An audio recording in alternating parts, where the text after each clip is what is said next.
What is up, my thrifty friends? Tabs here from the Urban Goddess shop. Welcome back to my channel. Today's video is Monday. We are doing a work with me. These are my favorite videos to do. If you're new, this is the logo you're looking for on the thumbnail, and it just lets you know that this is going to be a work with me. You're going to get stuff done. I'm going to keep you company and catch you up on everything that's been happening in the reseller world in the last week. If you ever have any ideas that you want to submit, please make sure to message me and I would be happy to include them in any of these videos. If you're new to my channel, I am a Canadian reseller. I'm a mom to 2 girls, a wife. I work part-time in a hospital pharmacy, and I like to sell used clothing. It is my jam here on YouTube, and I share everything about my reselling business, helping you grow a side hustle reselling clothing as well. Okay, we're going to jump right into this. We're going to start with my life update, my business update, and then we're going to get into the topics. We have a lot of Posh topics today. Yeah, I go on holidays for a week and Posh just like pops off with stuff going on. But okay, life update. I'm still sick. I don't know if you guys can hear it in my voice, but it's like a second cold kicked in last week while we were on holidays. It's like in my sinuses. I'm coughing. I'm just over this. I'm actually going to a walk-in clinic today to see if I can get some medicine, something to help. And we were gone for the week, and I actually talked with my oldest daughter who stayed home, and the same thing happened to her. So I don't know what is going around in my house right now, but it is slowly attacking my oldest daughter and myself. Yeah. I'm frustrated with that. We have been gone for the last 9 days. We just got home on Sunday, which is yesterday. And yeah, it was good. I needed a break. I needed to just get away. I didn't do very much Posh stuff. I did have Sidekick set up, so it was sharing, relisting, sending offers, doing its thing. And I still had a bunch of sales. I think I sold over 1,000, maybe even like $1,100 last week, which is pretty good considering that I listed like 15 items the week before, listed nothing this week. I'm literally just running off of what I have. And I think my active listings are under 350 now. Like I'm dropping, it's sad. It makes me sad because I'm trying to get my listings up to 400 active listings. And this is a tough problem to have, but a good problem to have. As much as I list, I sell. So I feel like I just can't get up to 400 again. And yeah, so definitely going to be working on that. We did get some good snowboarding in. We got some really good snow. Actually, I have a funny story. I'm going to tell you guys this story. And I don't know if you can relate if you ski or snowboard or do outdoor winter sports, but I have a phobia of deep snow. Like, I'm not kidding. I don't know why. I do know why. It scares me. So we were snowboarding a couple years ago. It had snowed 30 centimeters, which is about, what would that be? 3 feet, I guess, somewhere? No, 30 centimeters would be about a foot. No, it had to have snowed more. It was like 2 feet, maybe even 2.5 feet of fresh snow. And we got into this kind of gully area and everyone else was going fast enough that they could get through the snow, and I got stuck and I couldn't get out. And the snow was so deep that every time I tried to push my arms into the snow to push myself up so that I could get going, I just kept sinking and sinking. It felt like I was in quicksand and I kind of panicked. I was almost in tears, and yeah, so Jeff came, he helped me. I had taken off my snowboard. I was sinking in the snow. It was just a scary experience for me. I look back now and I'm like, hey, nothing was going to happen. The gully was not a deep gully, but at that moment I was terrified. So I got out of it. It's been good. We haven't been out in deep snow like that, like deep, fresh snow in a while. And of course, this week it snows another like 1.5 feet. So a decent amount, like probably knee height, and where the snow drifts, it was like up to waist height. And we had such an awesome day. I was doing good. I was keeping up with my family. Jeff and Emeka are really good snowboarders, and I'm just not at their level, but if I can keep up with them, it's a good day. And I was keeping up with them. We were having fun, and Jeff's like, let's go to this ridge because there's these like pillows of snow that you can drop down. And right away I was like, oh my God, the snow is going to be really deep up there. And I could feel the anxiety kicking in. So we get up there, there's like these snow drifts that are like 3.5, 4 feet high that you have to kind of ride over like a roller coaster to get to that area. And of course, like Jeff goes and his arms waving and he's trying to keep his balance and I'm laughing. Em goes, she falls like once or twice and then it's my turn. And I'm like, there's no way I'm getting over this. Like they barely got over these snowdrifts, but of course I try, I fall, I gave up. I was like, I'm going to go this way and meet up with you guys, okay? So I go this way, except not knowing that there was like a ridge going down the middle, and it was really hard for me to get to their side. So Jeff's like, you need to go down further, but you have to make your way this way because it's not good terrain over there. And he's like, I think there's rocks, there might be some cliff drops. He's like, you got to get back over this way. Now, the snow is too deep at this point for me to just take off my snowboard and walk that way.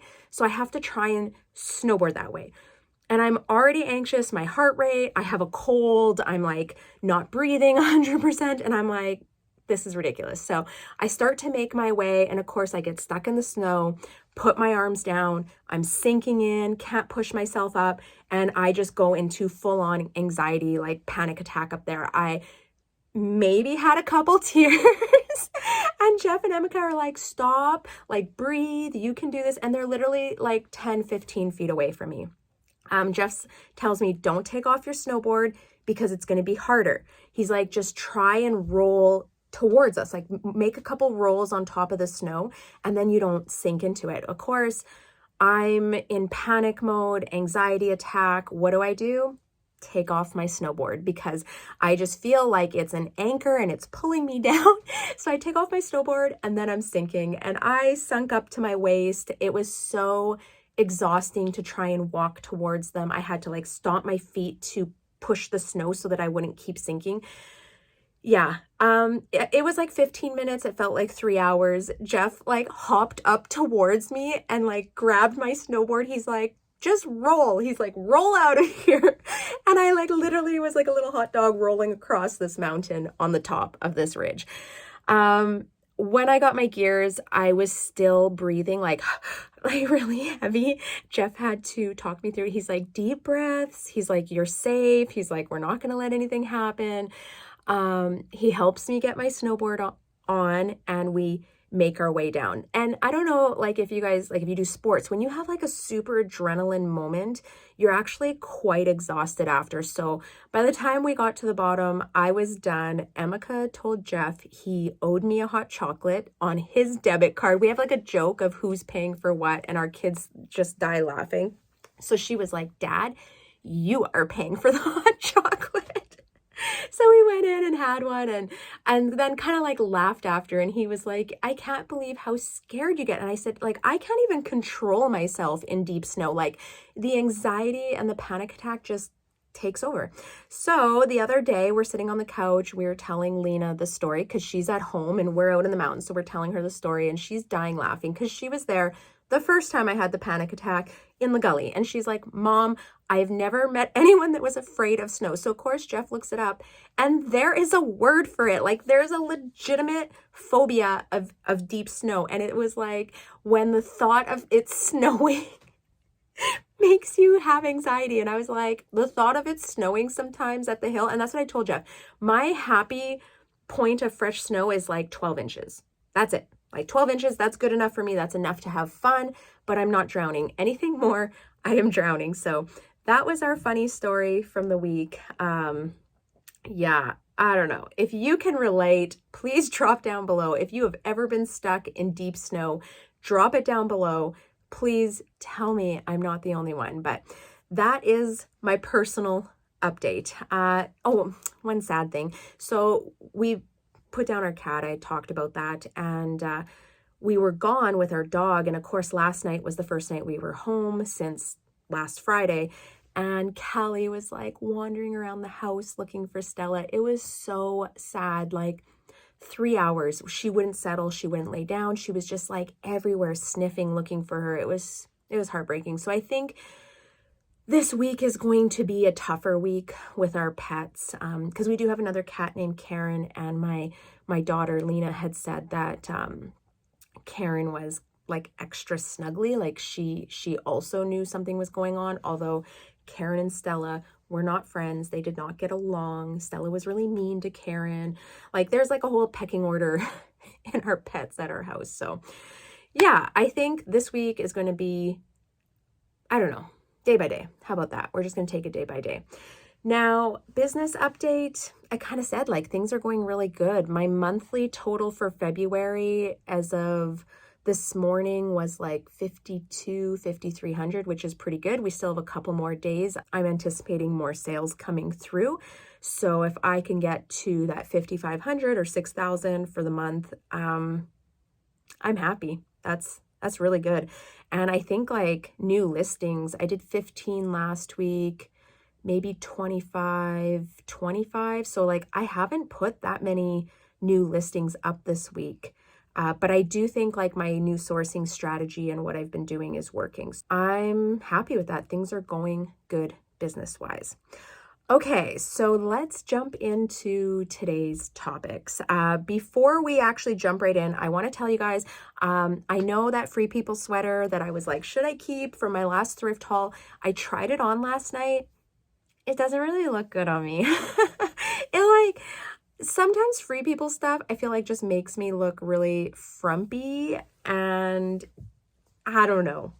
Just wasn't my style of clothing. So as much as I wanted to keep it and I love the color and the pattern and everything about it, I don't think it's a good suit for me. So I will be listing it. If you absolutely love the piece, you can watch my Poshmark closet or eBay store for international like US sales.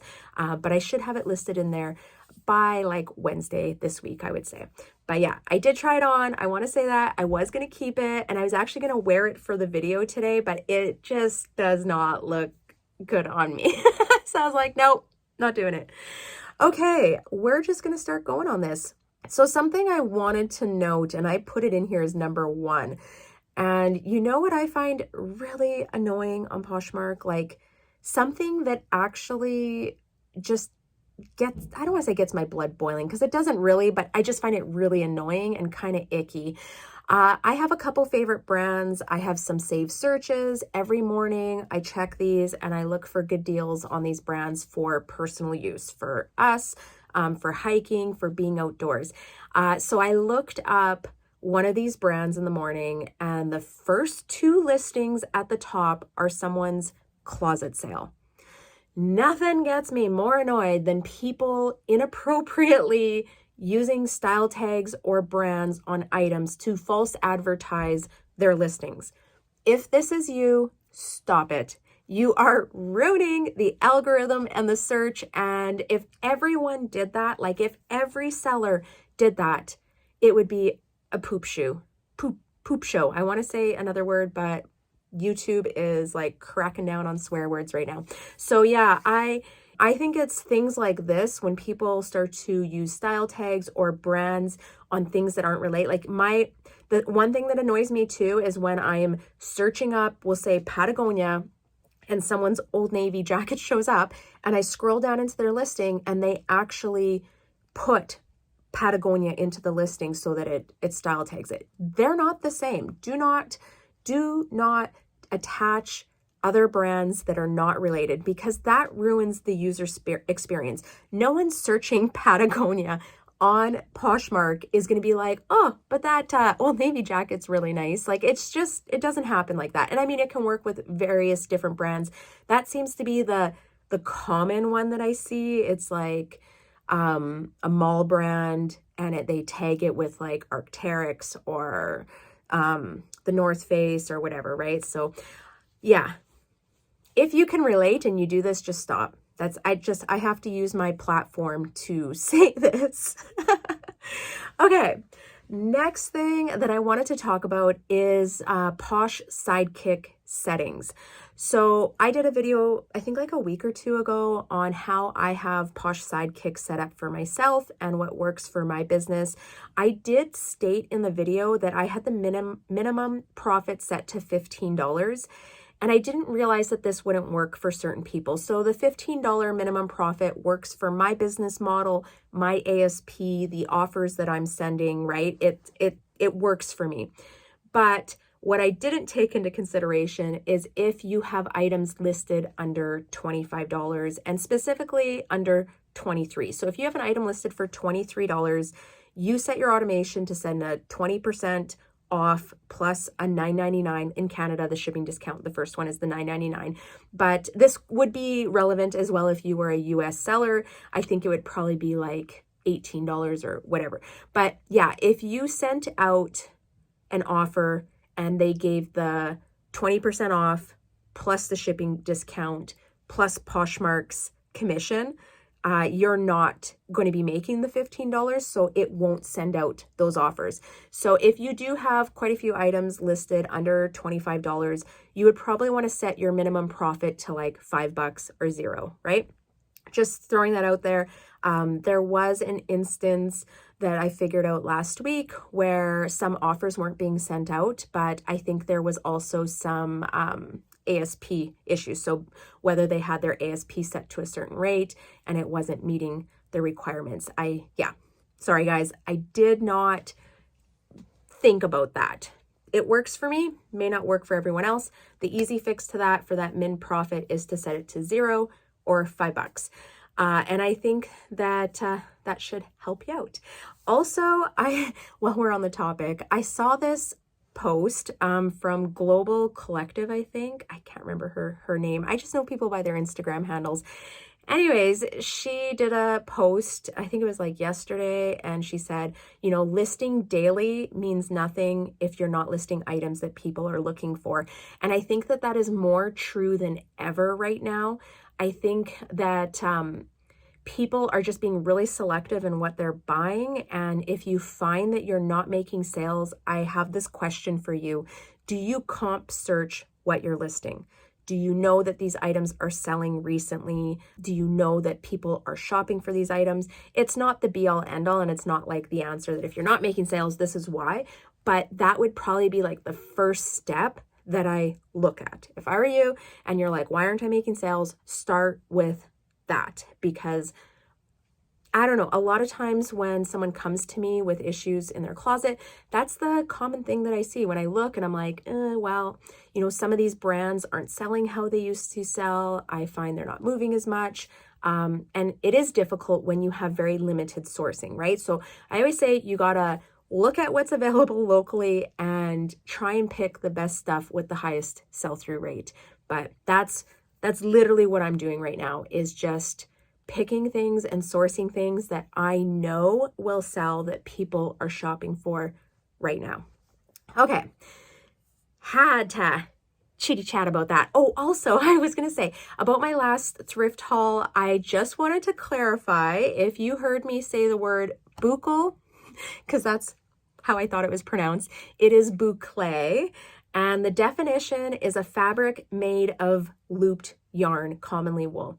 Anyways, sometimes when I'm recording a video, I just wing it. Like, I'm like, yep, that sounds right. I'm just going to say it, because if I try and be a perfectionist, I will just never record videos and I'll never get these out, and I'll edit everything out when I'm editing. So I'm working on, and I've been working on this for the last probably year, is just being okay with not being perfect. So I did want to put it out there, because I felt like if I told someone the word was buccal and you're out using that word, I should tell you the actual term is boucle. But thank you to everyone that reached out in the comments and said the pronunciation. And yeah, it definitely triggered me to Google it. And I was like, okay, I need to know this. This is a reseller term. Next up, this is a really big thing. If you are a reseller who doesn't have access to like Pirate Ship, Chit Chats, I don't know, any of those discount courier services due to your location, like myself, I do not have access to any of those discount courier services. I have a fix for you. I have to thank Wendy. Wendy, I know you're watching. Thank you so much. She has been sharing this info, also kind of like working through it and sharing any tips that she has found from using it. What I encourage you to do is Google search PayPal shipping, and I'm going to drop a link down below. it should take you directly to it. You can link your PayPal, you can link your eBay to it. If you're in Canada, you can link Canada Post to it. I recently signed up and just did some testing on addresses that I've sent past packages to and entering in dimensions, and I'm saving on average over $5 a shipment using PayPal. It's called Net Parcel, but they're PayPal shipping, and they have contracts with, it looks like Canada Post, USPS, FedEx, and UPS. I have found that so far UPS seems to be the best rate, but I think they do really good contracts with big businesses. Fun fact, it was cheaper to send a package to the US than across Canada. And I have found often that it's similar if I was using Canada Post, but using this Net Parcel, it's actually cheaper. So I'm able to now offer very reasonable rates shipping items to the States with eBay. I've actually set up a shipping profile on there, and I call it my flat rate. So I now have flat rate shipping for the US and for Canada. And I am eating a couple bucks on the shipping to give people a better rate and a better deal. But I figured because I'm saving on the commission fees because they're cheaper than Poshmark, I'm okay with it. It'll work. Another fun fact that Wendy shared was that they use dimensional weight, which means it's like the dimensions of the package plus the weight of the package. And the narrower, like the flatter the package, it can be bigger, but the narrower, I don't even know, the height, there we go, the height of the package, the less the height, the better rate for some reason. Like if you have a package that's, we'll say 4 inches and you have a package that's 2 inches, you're gonna get a better rate on the 2-inch package, even if they are, even if it is bigger in dimensions. So if I was mailing a sweater, I would probably put it in a bigger poly mailer, but keep it flat, and then you should get a good rate with it. But play around with it. If you are setting it up and you have a package to send, try a few different dimensions with the package, try packaging it a few different ways, and then once you get the hang of it, what's giving you the best rate, you'll be able to go from there. So yeah, I've used it twice. I'm very happy with it, and there's a link down below. I'm not an affiliate or anything, but I do recommend checking it out because it's been a game changer. And since setting this up, and I've gone in and changed quite a few of my eBay listings, and then as I'm doing my relists daily, I've been changing the shipping profiles.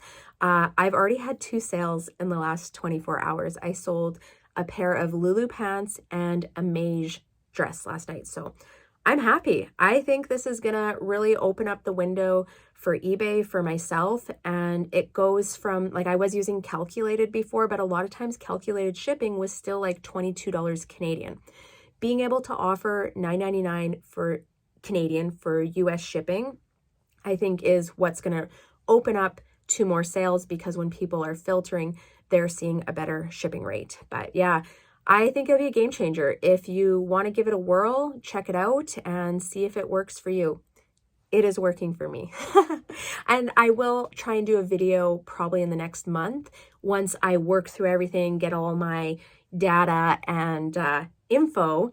Also, maybe hopefully have a Zoom call with them. I have heard that they're reaching out to people to do Zoom calls and to improve user experience. So as soon as I have more information, have all my ducks in a row, I will put out a video for you guys explaining it better. But in the meantime, you can check it out yourself and play around.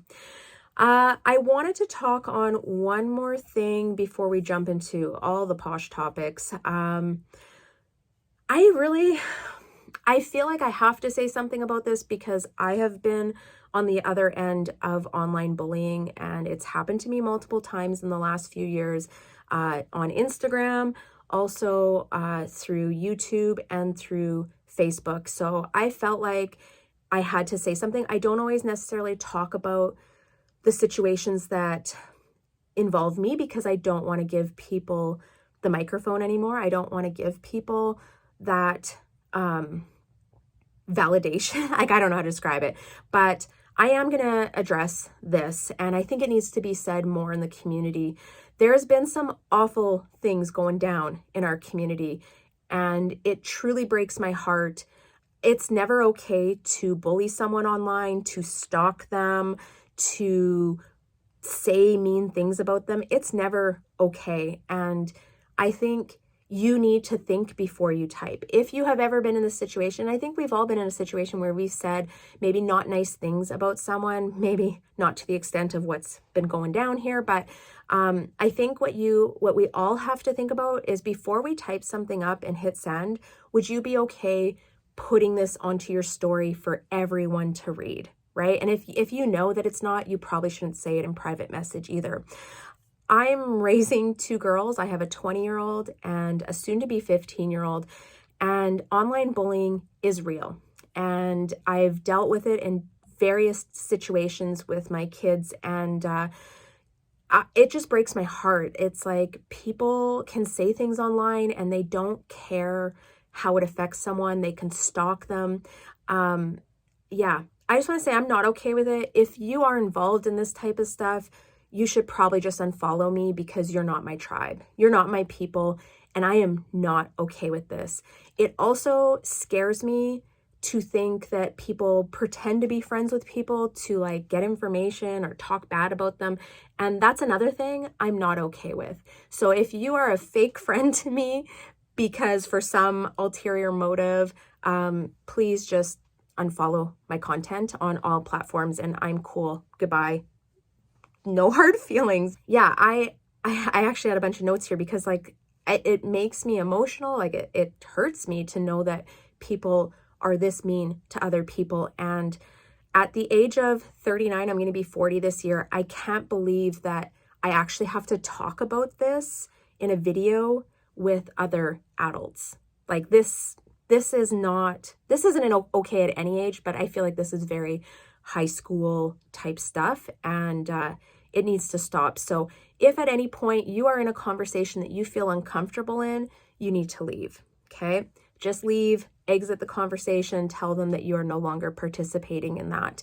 And do not surround yourself with those people because that will pull you down. You will end up in bad situations. Like, it's toxic. That type of stuff is toxic. So I just wanted to say that please do not participate in any form of online bullying with other resellers. If you don't like what someone's doing or you don't agree with it, just don't follow their content. Don't be a part of it. You do not have to insert yourself into things that are going on. And I'm going to end it there. Be better, do better, be better in the community, be a light in the community. How about that? Be supportive, help others, and the only way we grow and become better is by helping each other out. And that's something I preach all the time. Okay.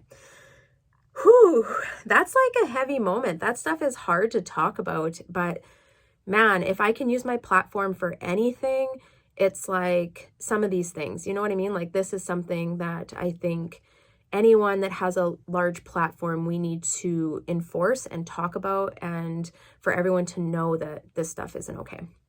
Okay, moving along. We got some Poshmark stuff. I just can't believe everything that's been going on. We also have a new feature, which I'm very excited to talk about. Have my thoughts on it. You know I do. First off, Poshmark raised the shipping price for US sellers or US buyers or US users, I guess, to $7.97. This was effective February 23rd. I feel like they gave you guys like 2 or 3 days notice and then we're like, FYI, we're raising the price by 30 cents. It is a small rate hike, sorry guys. And yeah, I don't know. It is what it is. I think it's not that bad. 30 cents isn't very much. It's bound to happen. The cost of like postal services are going up year after year. On the Canada side, I haven't heard anything yet, but who knows? We might get 2 days notice like our American friends did as well. Although I feel like I heard we have 1 more year on the contract with Canada Post. If you know any information about this on the Canadian side, please drop it down below. I mean, we did have a little bit of a shipping thing that happened last year. They tried to bring UPS into the mix, kind of was rolled out poorly. There was a lot of issues, and then they redacted it and it was out. But I will say I still miss the UPS option. It definitely was a cheaper option. We were getting shipping for like $8.99, I think, or something. It was like really cheap. So I wish they could figure something out with that and bring it back, but it is what it is. So far, no rate increase for Canadians. One of the big events that happened last week was last Thursday morning, we all woke up to a gazillion live notifications. And some people, I guess, weren't because they don't follow a lot of people. I do commonly follow people back if people purchase from me. I don't know. Before this, it never had an impact on my business. I could follow a gazillion people. It didn't matter. It never had a negative impact on my business until live selling. Now it's like I get so many live notifications, and that was times 100 on Thursday. I don't know what they were doing. I don't know what was happening. I feel like we're in the movie Mean Girls and Posh is trying to make fetch happen. That is how I feel right now. Posh is trying to make live shows happen, and they were like, guess what? You have no choice. You're going to be getting notifications. So yeah, it is what it is. I don't know why they're pushing the notifications so much, because I do feel a lot of people go to in the newsfeed and go to shows and look at the shows that are happening. They're now bookmarking shows, they're liking items. Like, I feel like buyers are starting to learn how this all works. And personally, when I want to go into a live show, I just go to the shows feed. I see who's having a live show, I pop in, check out what they're selling, say hi, and that's it. I'm not a big live show buyer, but more just because I don't have the time to sit in a live show for an hour. I will say I watch not all her shows, but I do enjoy watching Anne from Curated Classics. And sometimes if I'm listening in the morning, I'll put on her show, and it's just like, to me, it's just pleasant to listen to, and it's more like a background noise. But to go into a show to shop, I typically don't have like an hour to 2 hours to sit and wait for items or like go through the rigmarole. It's just not the way that I buy. Not saying people don't buy. I am not judging. I do not care what people do or how they run their businesses, but this is just my own personal experience. I do feel like my ideal customer, the people that I am shopping for and sourcing for, don't really go into live shows. And I've done live shows with some of my, top brands, and I don't see the return on investment that I do with traditional selling. There was a time where I felt like you had to do live selling to make sales, but I stopped doing live sales probably like a month ago, and my sales are higher than what they were. And I'm not putting all that energy into sourcing for the live sales and, selling for that lower ASP. I'm putting my focus into my higher ASP items, getting items that people are wanting to buy, that are paying top dollar, and just kind of shifted the focus. Now, this is like my thoughts. Poshmark gains access to some of the top software engineers in the world, okay? Naver has Korea's top search. It's like Google. They have their hands in other reselling platforms.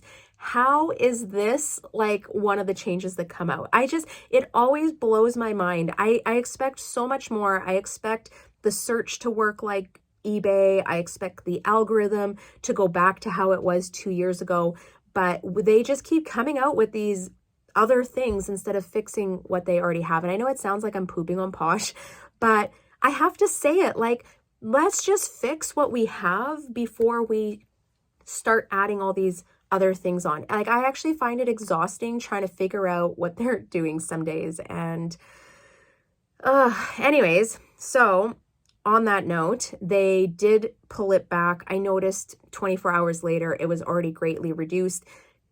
Also, I should state that I unfollowed probably like 600 people in the last weeks or last 4 or 5 days since this happened. And mostly like everyone going live, I'm now just unfollowing so that I can get that out of my feed. But I think what upsets people the most is that, yeah, they're always pushing notifications like follows, shares, whatever, things like that. And those are annoying as well, but at least those things relate to our business. I think what upset so many sellers is that other people's live shows and their notifications have no impact or relation to our own personal businesses. And I think the flaw was that we followed more people, but the only fix at this point seems to be to unfollow people that are going live. That's the only thing I can figure out. But that also being said, I have noticed that probably 1 in every 3 live notifications I'm getting now, I don't even follow the person. So they're taking that choice away. The notifications have been reduced greatly, but why are they sending me notifications for people that I don't even follow? Like, it just doesn't make sense. Anyways, that's my 2 cents on it. I have to talk about it because it was a big issue in the reselling community this last week. And I think we're just all sitting here going like, what is going on? What are they doing? Some sad news that was recently sent to me from Danica, and I'm sure most of you guys have seen this now on Instagram, is that Poshmark employees, I think this was inevitable. I'm going to drop the link down below for the article. Many big companies have been doing the same thing. I don't think this is neighbor takeover, lay off half the employees. They did state in the interview or the statement or whatever, the article, that majority of these staff, because Poshmark has kind of changed their path and I guess what they're working towards as an app, some of these people are in departments that they just don't need the support in anymore. So let's just hope they didn't lay off customer support. Like, that's all I can hope for at this point, that the layoffs did not involve anyone working in customer service, because we need all those people, and seriously, they need some help there. But I also was thinking about it too, and I was like, maybe they're going to start hiring out overseas. This is straight speculation. This is not fact. I'm just like, thinking myself. But it wouldn't surprise me if they start to outsource some of the customer service overseas. Lots of companies do it. They're getting a lower pay rate, right? They're getting a better deal, and you can get equally good customer service. So yeah, I don't know. I guess we're going to see what happens over the next couple months, and I'm sure there's more changes to come. Okay, we have a new feature. Poshmark announced this new feature in, I think they did a press conference, which kind of disappointed they didn't do some sort of announcement to their users on the app, but they did do a press announcement. They're coming out with a new feature called Posh Lens, very similar to Google Lens. Find that funny, which will enable users to find a list of similar products on Poshmark when they take a picture of a product using Posh Lens. So I do think this is cool. I think it could definitely work to improve the shopper experience, but I do think Google Lens has its flaws, and we all know that. We've tried to use Google Lens to find, a style name, or find out what an item is, and it doesn't always work. So I think this will work best for very unique items, specific colorways, patterns, shoes, purses. There's like certain things that work really well in Google Lens, but like a black tee, a white t-shirt dress, a jean jacket, things like that. What I worry about is that when people use it, they're going to get some lower cost alternatives, but we'll see what they do. I don't know. Who knows, right? They have access to some of the top software engineers, so let's hope that this is a good feature, that it works how we want it to work, and it integrates into the app seamlessly. That's what I'm hoping for. I'm going to be stupidly optimistic today, and I'm hoping it works.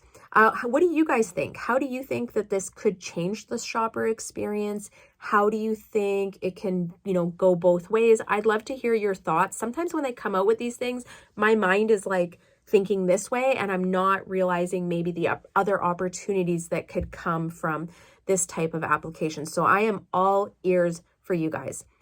The next thing I wanted to share was a recent Poshmark case, and someone sent me this through Instagram. I was able to see like screenshots of how everything played out. They do not want their name shared, which I'm totally okay with, but I'm going to talk about the case which they approved. So the buyer buys a knit item, whether it's a dress or a sweater, I can't remember. They open a case stating the item is made in China. Now the seller has a clear photo of the tag, and it says made in China. She wasn't hiding anything. Also, nowhere in the listing did she state item made in Italy, France, whatever, wherever this person thought the item was going to be made. When she states that in the case, because the buyer opens a case, the buyer then switches the case and says that there's a flaw and there's a piece of yarn that's sticking out.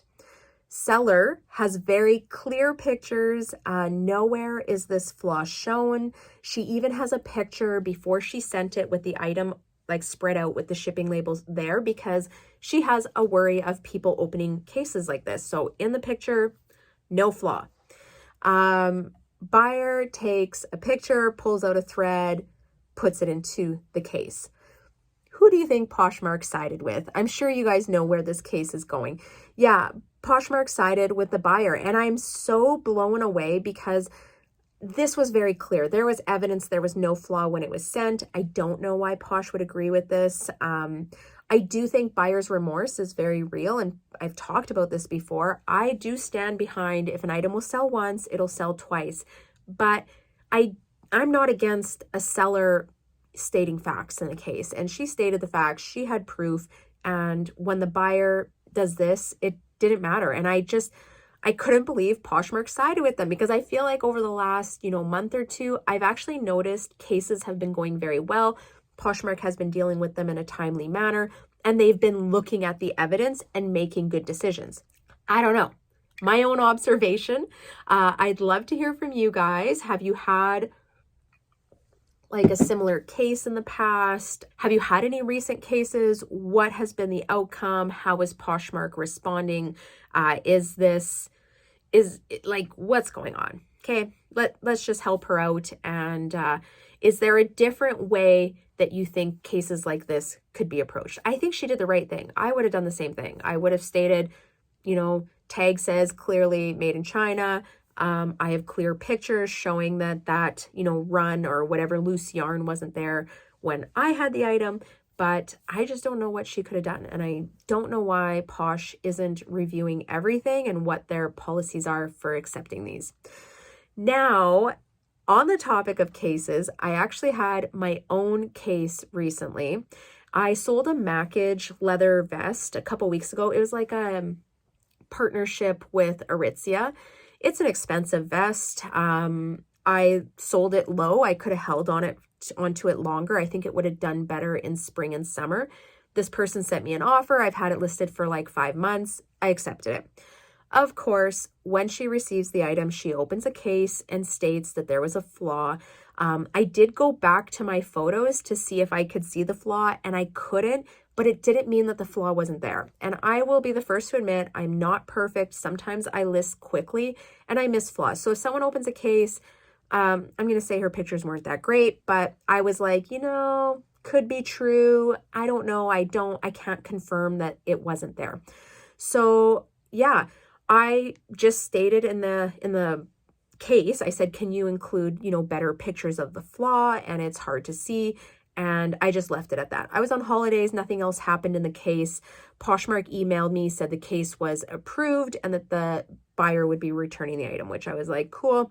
I'm going to list it higher. I'm going to resell this. The value is there. I undersold it. This is the second time I've undersold an item and it's resulted in a case, which I find really funny as well.